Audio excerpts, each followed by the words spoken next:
नमस्कार, मी सौ अमृता आणि अमृता कुकिंग वर्ल्डमध्ये आपले पुन्हा एकदा मनपूर्वक स्वागत आहे। आज आपण बघणार आहोत मसाला भगर आणि तीही वेगळ्या पद्धतीने। चला तर मग सुरुवात करूया। या इथे कढईमध्ये मी 1 कप भगर भाजून घेणार आहे। भाजत असताना गॅसची आच मंद ठेवायची आहे। भगर भाजल्यामुळे काय होतं की ती मोकळी होते।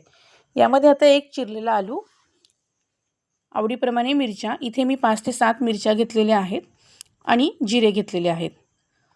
तर सुरुवातीला कढईमध्ये आपण तूप घ्यायचं आहे आणि तुपामध्ये जिरे आणि मिरच्या छान खरपूस परतून घ्यायचे आहेत। यामध्येच आता आपण आलूसुद्धा घालणार आहोत।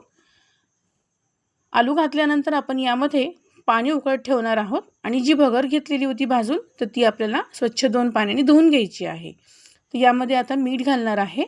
यामध्ये मी अद्रकाचा वापर केलेला आहे। हे अलग खिसून घालायचं आहे। त्याचा व्हिडिओ स्किप झालेला आहे। मीठ आणि थोडीशी अगदी अर्धा चमचा मी साखर घालणार आहे। आवडत असेल आणि आंबट गोड चव आवडत असेल तुम्हाला तर यामध्ये तुम्ही कैरीचा सीजन आहे तर तुम्ही थोडीशी कैरी खिसूनही घालू शकता। भगर घातल्यानंतर आपल्याला झाकून ती शिजवून घ्यायची आहे आणि शिजवत असताना त्याला सतत हलवायचं नाहीये जेणेकरून ती काळ शिजणार नाही, मोकळी सरसर होईल। शेंगदाण्याचं कूट घातलंय मी जाडसर दळलेलं आणि गॅस बंद केलेला आहे। शेंगदाण्याचं कूट आपल्याला शेवटी घालायचं आहे। तयार आहे आपली मसाला भगर। नक्की करून पहा, कशी झाली सांगायला विसरू नका।